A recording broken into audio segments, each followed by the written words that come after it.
इंसान का दुश्मन बन गया है।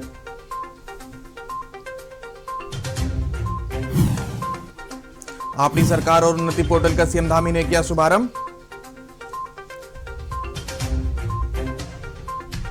सीएम योगी आदित्यनाथ से भी करेंगे मुलाकात। उत्तराखंड की गंगोत्री सीट को लेकर चुनाव लड़ेंगे कर्नल कोटियाल। मनीष सिसोदिया ने की घोषणा, रामलीला मैदान में जनसभा को करेंगे संबोधित। आप सांसद भगवंत मान बोले, चाय वाले को पीएम बनाना हमारी गलती, कभी नहीं आएंगे अच्छे दिन। अपनी पार्टी को गिनाए विकास कार्य। उत्तराखंड विधानसभा चुनाव को लेकर सियासत तेज, चुनावी रोड मैप को धरातल पर उतारने के लिए देहरादून में जुटेंगे भाजपा के दिग्गज। प्रदूषण के काले साए ने छीनी योग नगरी की रौनक, केंद्र प्रदूषण नियंत्रण बोर्ड की ओर से जारी अलर्ट का दिखाया असर, सुनसान पड़े घाट। आप देख रहे हैं के न्यूज, खबरों का सारथी। नमस्कार, खबर उत्तराखंड में आपका स्वागत है। मैं हूं चंद्रमोहन सिंह। खबर देहरादून से है, जहां छात्र संघ चुनाव न कराए जाने से कांग्रेसी नाराज हैं। आपको बता दें, उत्तराखंड से खबर है, जहां चुनाव को लेकर कांग्रेस आज बैठक पर मौन व्रत पर गांधी पार्क में बैठ गई है। चुनाव को लेकर कांग्रेस आज बैठक मौन व्रत पर गांधी पार्क में गांधी प्रतिमा के सामने करेगी मौन व्रत। हरीश रावत, प्रदेश गणेश गोदियाल, प्रीतम सिंह रहेंगे मौजूद। कांग्रेसी छात्र संघ चुनाव कराने का कर रहे हैं मांग। छात्र संघ चुनाव न कराए जाने से कांग्रेसी नाराज। चुनाव को लेकर कांग्रेस आज बैठेगी मौन व्रत पर। गांधी पार्क में गांधी प्रतिमा के सामने करेगी मौन व्रत। छात्र संघ चुनाव न कराए जाने से कांग्रेसी नाराज और मौन व्रत पर बैठे।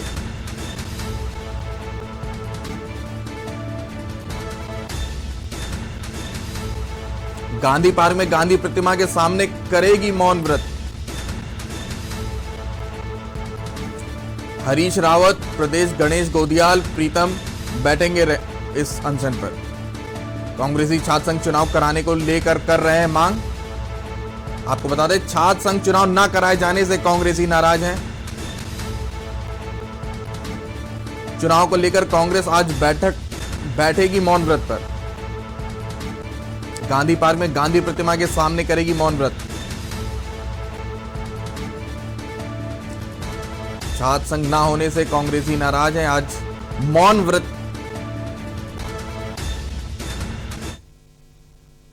अगली खबर देहरादून से है, जहां पूर्व सैनिकों के आंदोलन को कांग्रेस ने दिया समर्थन।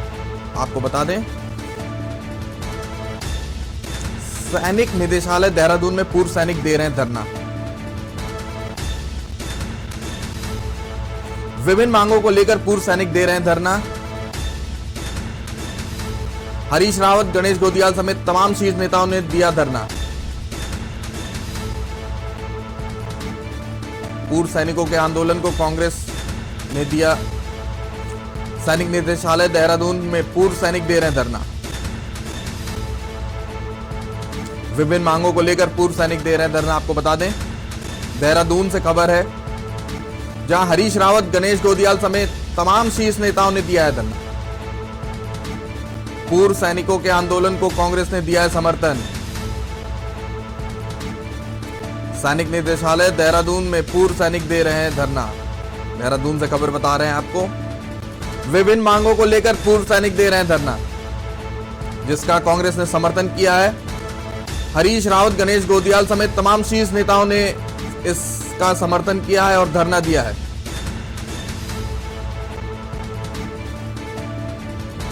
सैनिक निदेशालय देहरादून में पूर्व सैनिक दे रहे हैं धरना। लक्सर पहुंचे हरिद्वार डीएम और मुरादाबाद रेलवे मंडल डीआरएम अंडरपास निर्माण को लेकर किया निरीक्षण। आपको बता दें, लक्सर पहुंचे हरिद्वार डीएम और मुरादाबाद मंडल का किया है डीआरएम ने निरीक्षण। अंडरपास निर्माण को लेकर निरीक्षण किया गया है। लंबे समय से अंडरपास के निर्माण को लेकर उठ रही थी मांग। 2 बच्चों की मौत के बाद अंडरपास निर्माण का मामले ने तूल पकड़ा था। लक्सर पहुंचे डीएम, आपको खबर दिखा रहे हैं। अंडरपास निर्माण को लेकर निरीक्षण किया है। लंबे समय से अंडरपास के निर्माण को लेकर उठ रही थी मांग। 2 बच्चों की मौत के बाद अंडरपास निर्माण का मामला ने तूल पकड़ा था। लक्सर पहुंचे हरिद्वार डीएम और मुरादाबाद रेलवे मंडल डीआरएम। अंडरपास निर्माण को लेकर निरीक्षण किया गया है। 2 बच्चों की मौत के बाद से ये मांग की जा रही थी। लंबे समय से अंडरपास के निर्माण को लेकर उठ रही थी मांग।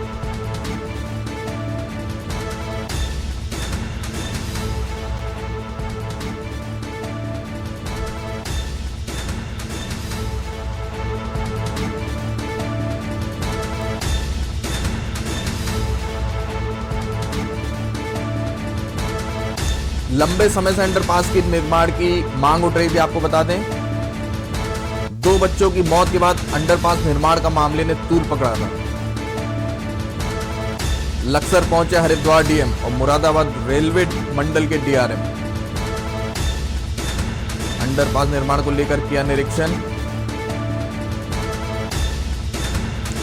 लंबे समय से अंडरपास के निर्माण को लेकर उठ रही थी मांग।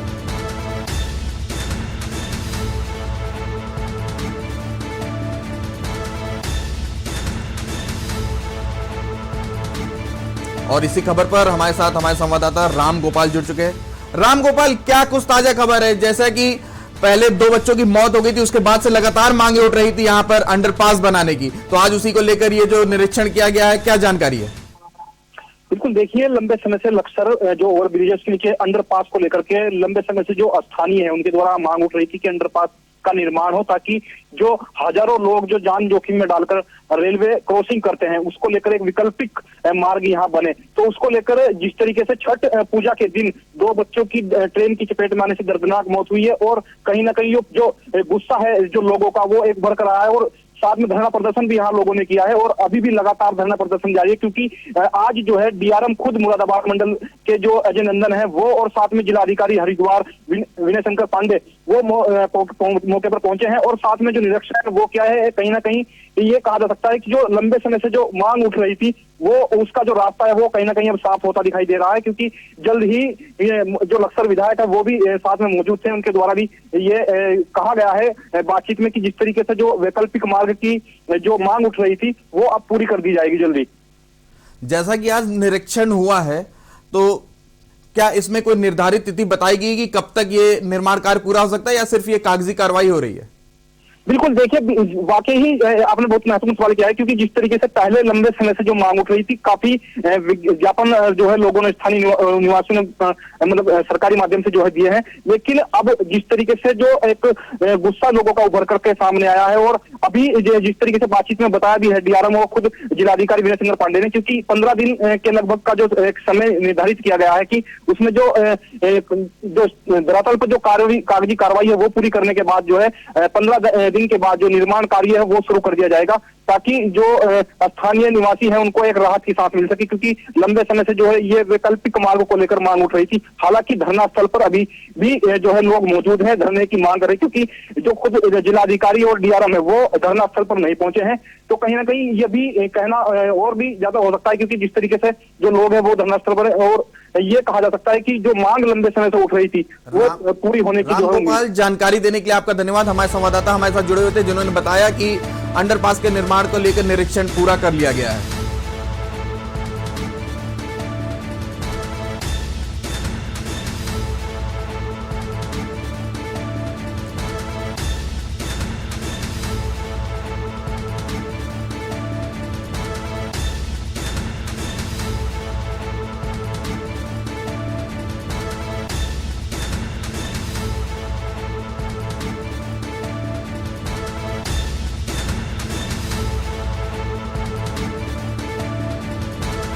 हम आपको बता दें, उत्तराखंड के मुख्यमंत्री सीएम पुष्कर सिंह धामी का उत्तर प्रदेश दौरा है।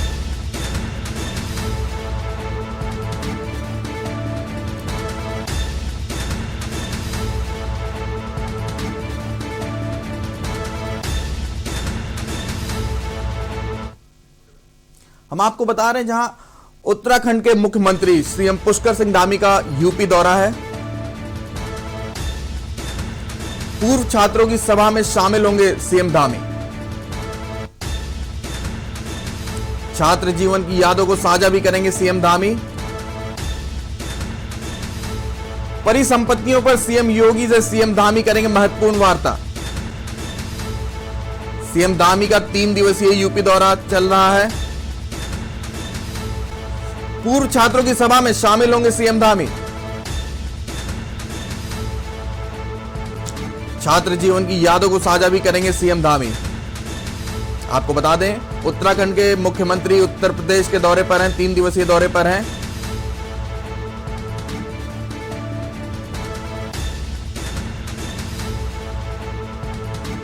पूर्व छात्रों की सभा में शामिल होंगे आज।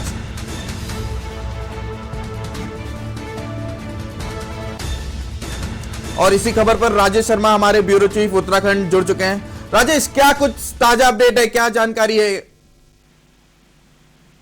बिल्कुल, हम बता दें कि जिस तरीके से लगातार जो प्रयास लगाए जाते थे उत्तर प्रदेश और उत्तराखंड में परिसंपत्तियों के मामले को लेकर के, तो कहीं ना कहीं अब वो जो धुंधलापन था वो साफ हो रहा है, क्योंकि उत्तराखंड में भी भाजपा की सरकार है, तो वहीं उत्तर प्रदेश में भी आदित्य योगीनाथ जो है वो मुख्यमंत्री उत्तर प्रदेश के हैं। तो कहीं ना कहीं एक बड़ी पहल जो है वो पुष्कर सिंह धामी जो है वो करने जा रहे हैं, क्योंकि उनका 3 दिवसीय लखनऊ का दौरा है। और खासतौर से इस दौरे के दौरान जो है आज राज्यपाल से भी, उत्तर प्रदेश के राज्यपाल से उनकी मुलाकात है, लेकिन उसके बाद कल जो है योगी से उनकी मुलाकात होगी और परिसंपत्तियों को लेकर के, क्योंकि काफी लंबे समय से प्रदेश के अंदर कांग्रेस और भाजपा की सरकार रही है, लेकिन कहीं ना कहीं ये बंटवारा जो है परिसंपत्तियों को लेकर के उसमें असमंजस जो है वो देखने को मिला है। लेकिन इस बार जो है बड़ी पहल करने जा रहे हैं मुख्यमंत्री पुष्कर सिंह धामी जी, क्योंकि ये लगभग जो है 50,000 करोड़ से ज्यादा का ये मामला है परिसंपत्तियों को लेकर के, जिसका बंटवारा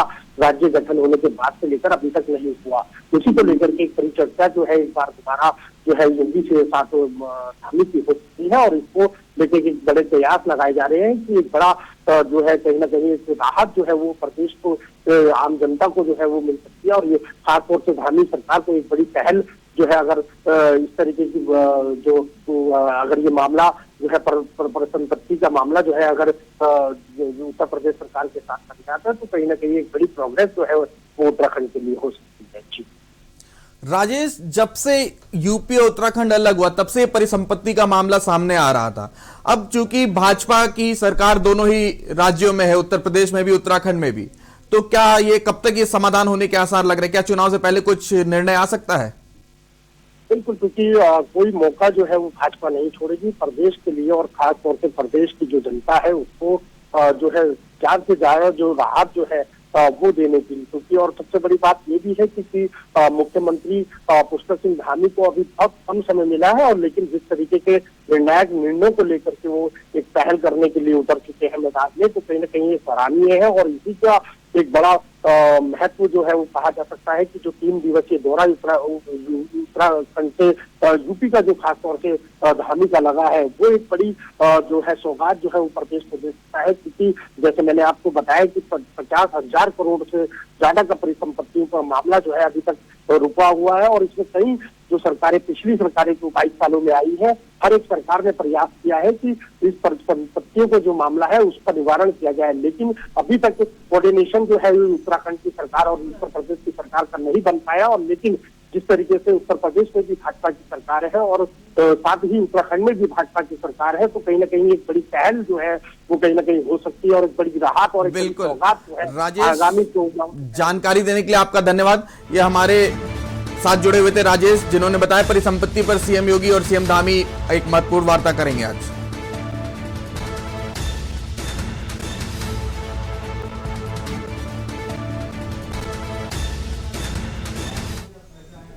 और अगली खबर डोईवाला से आ रही है। आपको बता दें, डोईवाला से मुख्यमंत्री धामी कुछ देर में पहुंचेंगे रानी पोखरी। बने ग्रोथ सेंटर के साथ हाट बाजार का करेंगे लोकार्पण। महिला समूह द्वारा तैयार सामान की प्रदर्शनी का सीएम करेंगे निरीक्षण। स्वामी यतीश्वरानंद के साथ पूर्व सीएम त्रिवेंद्र करेंगे शिरकत। डोईवाला मुख्यमंत्री धामी कुछ देर में पहुंचेंगे रानी पोखरी। डोईवाला से खबर है, आपको बता दें बने ग्रोथ सेंटर के साथ हाट बाजार का करेंगे लोकार्पण, सीएम पुष्कर सिंह धामी। महिला समूह द्वारा तैयार सामान की प्रदर्शनी का सीएम पुष्कर सिंह धामी निरीक्षण करेंगे। स्वामी यतेश्वरानंद के साथ पूर्व सीएम त्रिवेंद्र भी करेंगे शिरकत। मुख्यमंत्री धामी कुछ देर में पहुंचेंगे रानी पोखरी। डोईवाला से खबर आपको बता रहे हैं ग्रोथ सेंटर के साथ हाट बाजार का करेंगे लोकार्पण। महिला समूह द्वारा तैयार सामान की प्रदर्शनी का सीएम करेंगे निरीक्षण।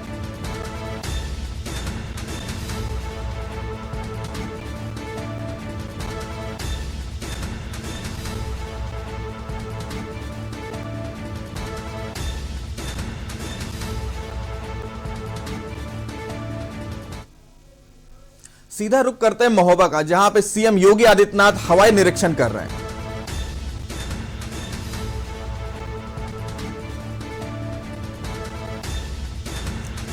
आप अपनी स्क्रीन पर लाइव देख सकते हैं, जहां पे सीएम योगी आदित्यनाथ महोबा से हवाई निरीक्षण करते हुए। आपको बता दें आने वाले आगामी चुनाव को लेकर बहुत ही महत्वपूर्ण दौरे पर हैं और प्रधानमंत्री का 19 तारीख को प्रस्तावित दौरा भी है। उसको लेकर हवाई निरीक्षण करते हुए सभी व्यवस्थाओं को देखते हुए और निर्देशित करते हुए अधिकारियों को। महोबा से आप देख सकते हैं लाइव यूपी के सीएम योगी आदित्यनाथ।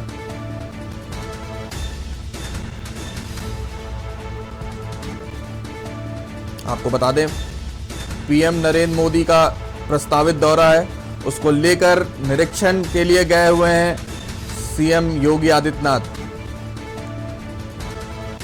जहां भी नरेंद्र मोदी को जाना है वहां का निरीक्षण करते हुए।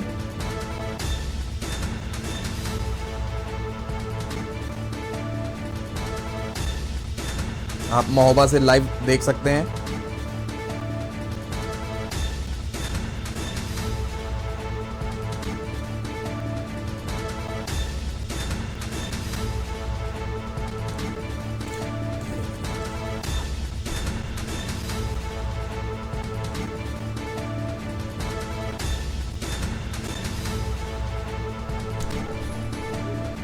और अर्जुन सहायक योजना का निरीक्षण कर रहे हैं, आपको बता दें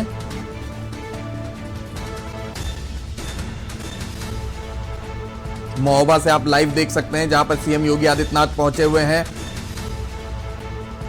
निरीक्षण कर रहे हैं और बैठक में शामिल अधिकारियों के साथ बैठक होने जा रही है, आप देख सकते हैं।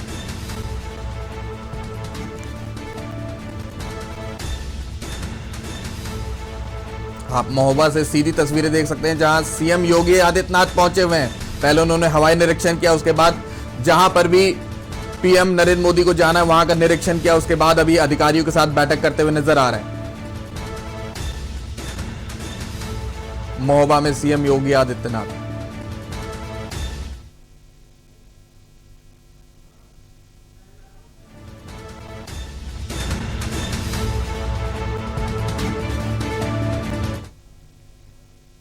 खबर उत्तरकाशी से है, जहां दिल्ली के उप मुख्यमंत्री मनीष सिसोदिया ने उत्तरकाशी में प्रेस वार्ता कर गंगोत्री विधानसभा में कर्नल अजय कोटियाल को प्रत्याशी घोषित किया।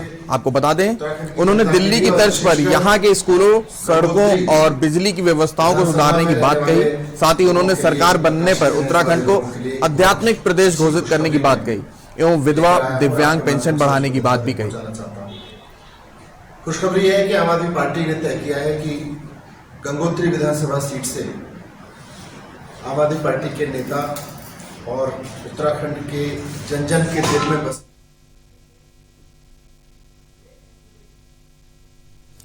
इसी बीच वक्त हो गया एक छोटे से ब्रेक का, जल्द हाजिर होंगे। आप देख रहे हैं के न्यूज, खबरों का सारथी। चलो यहाँ पर सही से स्पेलिंग करो। पूजा, मैं मार्केट से आता हूँ। मिस्टर, कार की चाबी? नहीं, मैं पैदल ही जाऊंगा।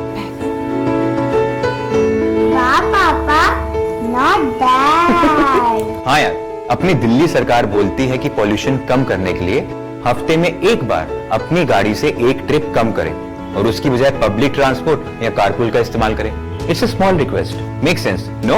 यस, और ये बात मैं आपसे कब से कह रही थी, लेकिन मैं हेल्थ के पॉइंट ऑफ व्यू से बोल रही थी। यू नो व्हाट, मैं भी यही सोच रहा हूँ कि जब दिल्ली सरकार और घर की सरकार एक ही बात बोल रही है तो सुन ही लेना चाहिए। चलो यू गाइस कैरी ऑन, मैं चलता हूँ, बाय। बाय पापा। एक हफ्ते में आप जितनी बार गाड़ी निकालते हैं, अब से बस एक बार कम निकालें। बस एक ट्रिप कम, आप मिलकर अपने हिस्से का पोल्यूशन कम करें। हफ्ते में गाड़ी का बस एक ट्रिप कम करें। पर ये दिल है कि चख रहा है उन्हीं अल्फाजों का दूर कितना भी जाओ, इस जुबान से दूर ना जा पाओगे। विमल, बोलो जुबान केसरी।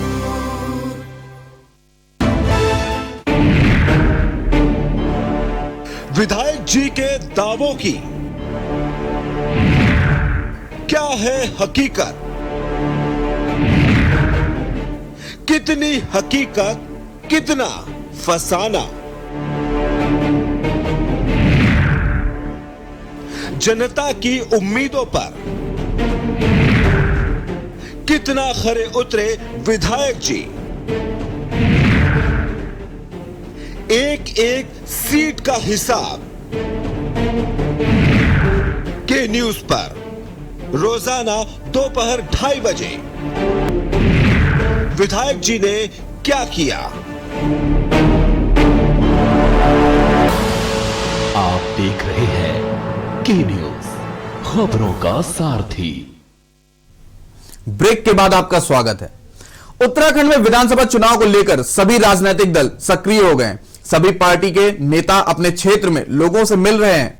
उत्तराखंड में कांग्रेस और बीजेपी के बीच मुकाबला रहता है, लेकिन इस बार विधानसभा चुनाव में आम आदमी पार्टी भी चुनावी मैदान में उतरकर टक्कर दे रही है। आपको बता दें, मंगलौर के लिब्बरहेड़ी गांव में दिल्ली से आम आदमी पार्टी के कैबिनेट मंत्री राजेंद्र पाल गौतम पहुंचे और एक जनसभा को संबोधित किया और लोगों को आम आदमी पार्टी की नीतियों से अवगत कराया। दिल्ली सरकार उत्तराखंड से बिजली खरीदती है और उत्तराखंड से कम दाम पर दिल्ली वालों को आम आदमी पार्टी सरकार देती है।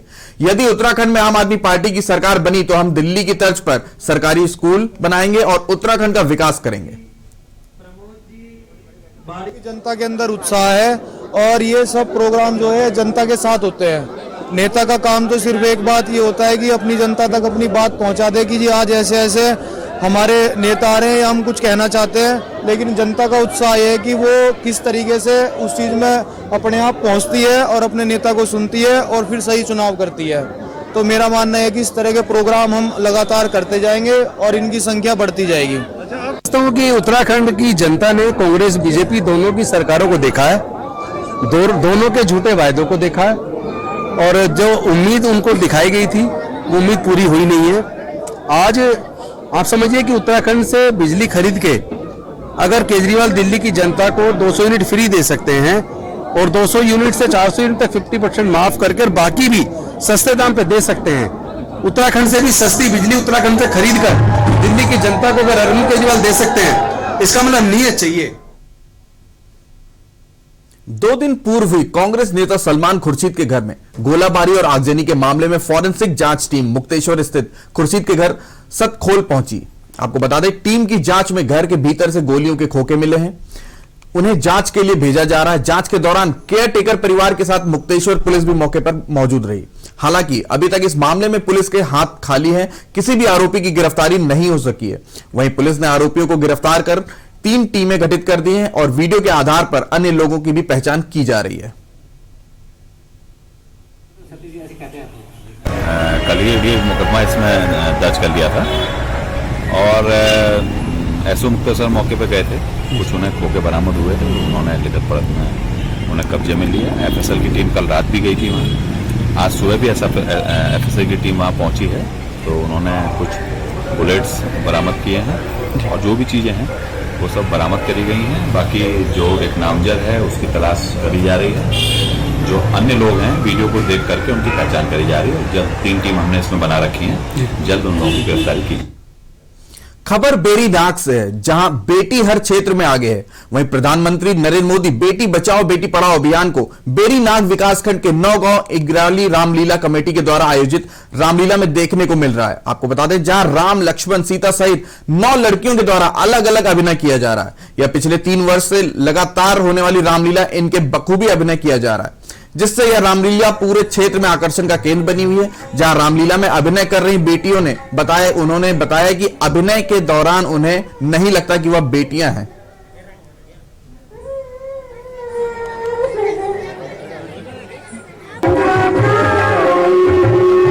का पार्ट खेल रही हूँ मैं, ये बात खेल रही हूँ। मैंने इससे पहले बहुत से पार्ट खेले, जैसे इंद्र का भी खेला है। और लड़कियों से भी यही अपील रखती हूँ कि उन्हें भी रामलीला में पार्ट खेलना चाहिए, और उनके माता पिता से भी यही अपील रखती हूँ कि उन्हें अपने लड़का लड़की दोनों को रामलीला में पार्ट खेलने के लिए भेजना चाहिए। का पार्ट खेल रही हूँ, यह पार्ट खेलने में मुझे बहुत अच्छा लग रहा है।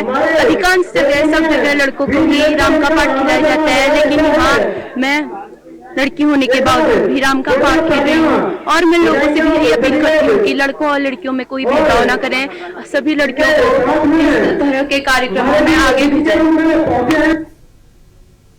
दिनेशपुर में पुलिस ने सेक्स रैकेट का खुलासा किया है।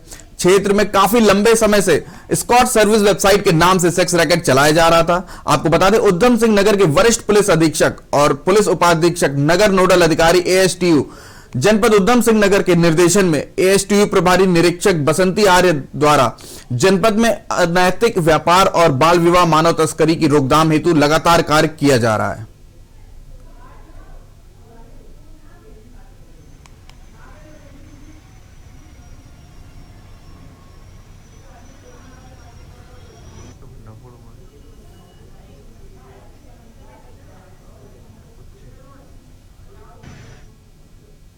इसी बीच दिल्ली के मुख्यमंत्री अरविंद केजरीवाल क्या कुछ कह रहे हैं, आइए सुन लेते हैं। ऐसे ही आज से 7 साल पहले दिल्ली में जब आम आदमी पार्टी की सरकार नहीं बनी थी, दिल्ली के ऑटो और टैक्सी वालों का भी यही हाल था। दिल्ली के ऑटो और टैक्सी वालों को भी बोलते थे ऑटो माफिया है ये, टैक्सी माफिया है ये। कोई उनके साथ, कोई पॉलिटिशियन ऑटो वालों के साथ खड़ा नहीं होना चाहता था, कोई पॉलिटिशियन टैक्सी वालों के साथ खड़ा नहीं होना चाहता था। उनको लगता था जनता नाराज हो जाएगी। एक दिन मैंने टैक्सी वालों की ऐसे ही मीटिंग बुलाई जैसे आज मैं आपके साथ मीटिंग कर रहा हूं, और उसमें मैंने कहा कि मैं आपकी लड़ाई लड़ूंगा, मैं दिल्ली के ऑटो वालों की लड़ाई लड़ूंगा, मैं दिल्ली के टैक्सी वालों की लड़ाई लड़ूंगा। मैंने दिल्ली की जनता से कहा, मैंने दिल्ली के पॉलिटिशियंस को कहा कि आप इनको माफिया बोलते हो, अगर ये माफिया हैं तो इनके तो बड़े बड़े बंगले होने चाहिए, इनके तो बड़ी बड़ी गाड़ियां होनी चाहिए। ये जितना भी आप कहते हो कि गड़बड़ करते हैं, सारी गड़बड़ करने के बाद भी बेचारा एक झुग्गी के अंदर रहता है, एक छोटा सा अपने परिवार को भी नहीं पाल सकता एक टैक्सी वाला, 2 जून की रोटी भी नहीं कमा सकता एक टैक्सी वाला, इतना भी पैसा नहीं कमाता। ये माफिया कैसे हो गए? माफिया कौन है? माफिया पॉलिटिशियन है। माफिया वो लोग हैं जो सड़क के ठेके के अंदर 100-100 करोड़ रुपए कमाते हैं। माफिया वो लोग हैं जो वेंटिलेटर गड़बड़ करके लोगों की ऑक्सीजन कमी करके लोगों की जान लेते हैं, वो पॉलिटिशियन माफिया हैं। माफिया टैक्सी और ऑटो वाले नहीं है। टैक्सी और ऑटो वालों के लिए तो जबरदस्ती ऐसा सिस्टम बनाया इन पॉलिटिशियंस ने कि एक टैक्सी वाला, एक ऑटो वाला, उसे पुलिस को पैसे देने पड़ते हैं, उसे ट्रांसपोर्ट डिपार्टमेंट को पैसे देने पड़ते हैं, उसे 10 अफसरों को पैसे देने पड़ते हैं। अगर वो थोड़ी बहुत ओवर चार्जिंग ना करे तो उसका काम नहीं चलता। जब तक इस सिस्टम को नहीं बदला जाएगा तब तक हर ऑटो वाला चाहता है मैं ईमानदारी से काम करूं, हर टैक्सी वाला चाहता है मैं ईमानदारी से काम करूं, लेकिन पूरा का पूरा सिस्टम इन पॉलिटिशियन ने ऐसा बनाया है कि एक ऑटो टैक्सी वाला कुछ ना कुछ ओवर चार्जिंग करने के लिए मजबूर होता है। तो मैंने दिल्ली के ऑटो वालों को और टैक्सी वालों को साथ लिया। आज दिल्ली के अंदर आम आदमी पार्टी की सरकार जो बनी है उसका 70% क्रेडिट में ऑटो टैक्सी वालों को देता हूं। उन्होंने हमारा साथ दिया, इसीलिए दिल्ली के अंदर हमारी सरकार बनी। आप पूछेंगे कैसे, तो मैंने सारे ऑटो टैक्सी वालों को कहा आपकी लड़ाई मैं लड़ूंगा, मेरी सरकार बनवा दो और सरकार बनने के बाद आपका सारा सिस्टम मैं ठीक कर दूंगा। सारे दिल्ली के ऑटो वालों ने मिलके अपने अपने ऑटो के पीछे हमारा पोस्टर चिपका लिया फ्री में उस पोस्टर पे मेरी फोटो थी और उस पे लिखा हुआ था इस बार चलेगी झाड़ू। पूरी दिल्ली के अंदर ऑटो घूमते थे, इससे अच्छा प्रचार नहीं हो सकता। और हर ऑटो वाला जो भी पैसेंजर सीट पे बैठता था उसको बोलता था सर इस बार केजरीवाल को वोट देना है, केजरीवाल अच्छा आदमी है, ईमानदार आदमी है। उन्होंने इतना प्रचार किया, ऑटो वालों ने घूम घूम के पूरी दिल्ली में इतना प्रचार किया, हमारी सरकार बन गई। आज मैं ईमानदारी के साथ बोल रहा हूं 70% क्रेडिट जो दिल्ली में हमारी सरकार बनी वो ऑटो और टैक्सी वालों की वजह से बनी है, नहीं तो मुझे लगता है हमारी सरकार नहीं बन सकते थे। सरकार बनने के बाद 7 साल में हमने ऑटो वालों के लिए बहुत कुछ किया, लेकिन जो सबसे बड़ा काम किया हमने उनको इज्जत की जिंदगी दी है। आज दिल्ली की सारी जनता आज ऑटो वालों से प्यार करती है, कोई अब उनको माफिया नहीं बोलता। सारे ऑटो वाले मीटर से चलते हैं, सारे ऑटो वाले ईमानदारी से काम करते हैं, ईमानदारी से काम करना चाहते थे, सिस्टम उनको मजबूर करता था बेईमानी करने के लिए। आज सारे ऑटो वाले ईमानदारी से काम करते हैं। क्यों? जितने कानून के अंदर गड़बड़ियां थी, जिसकी वजह से पुलिस वाले ट्रांसपोर्ट वाले पैसे लेते थे, हमने सारे कानून बदल दिए। हमने उनके फेयर बढ़ा दिए, किराया बढ़ा दिया कि वो ईमानदारी से काम कर सकें। हमने उनका आरटीओ दफ्तर उनको जाना पड़ता था, हमने पूरा सिस्टम फेसलेस कर दिया। अब सब कुछ ऑनलाइन होता है। किसी भी ऑटो वाले को केवल फिटनेस के लिए जाना पड़ता है, अपना ऑटो लेके टैक्सी लेके फिटनेस के लिए एक बार जाना पड़ता है, और कोई काम कराने के लिए आपको किसी दफ्तर जाने की जरूरत नहीं है। सारा का सारा काम हमने ऑनलाइन कर दिया। एक अलग से टेलीफोन नंबर जारी कर दिया, अगर किसी ऑटो वाले को कोई दिक्कत हो उस पर फोन करो, आपका काम घर बैठे होता है, आपको कहीं जाने की जरूरत नहीं पड़ती। फिटनेस फीस जो है वो हमने ऑटो वालों की माफ कर दी, अब कोई फिटनेस फीस नहीं देते, 0 फिटनेस फीस लगती है। बहुत काम किया। अभी कोरोना हुआ, कोरोना के टाइम में हमने पहली वेव आई 5-5 हजार रुपए, क्योंकि ऑटो टैक्सी वालों का काम खत्म हो गया था, उनके घर में बच्चे भूखे मरने लग गए थे। हर एक के अकाउंट में 5-5 हजार रुपए हमने दिल्ली सरकार ने डलवा दिए। दूसरी वेव आई, फिर से 5-5 हजार रुपए हमने उनके अकाउंट में डलवा दिए। पूरे देश में कोई सरकार नहीं है जिसने अपने ऑटो वालों के लिए 5-5 हजार रुपए डलवाए हैं। मैं समझता हूं पूरे देश में अकेला पॉलिटिशियन हूं जो ऑटो वालों को अपना भाई मानता है। हम देख रहे थे दिल्ली के मुख्यमंत्री अरविंद केजरीवाल को, जो गोवा में सभा को संबोधित कर रहे थे। फिलहाल के लिए उत्तराखंड की खबरों में इतना ही। बने रही के न्यूज के साथ। नमस्कार।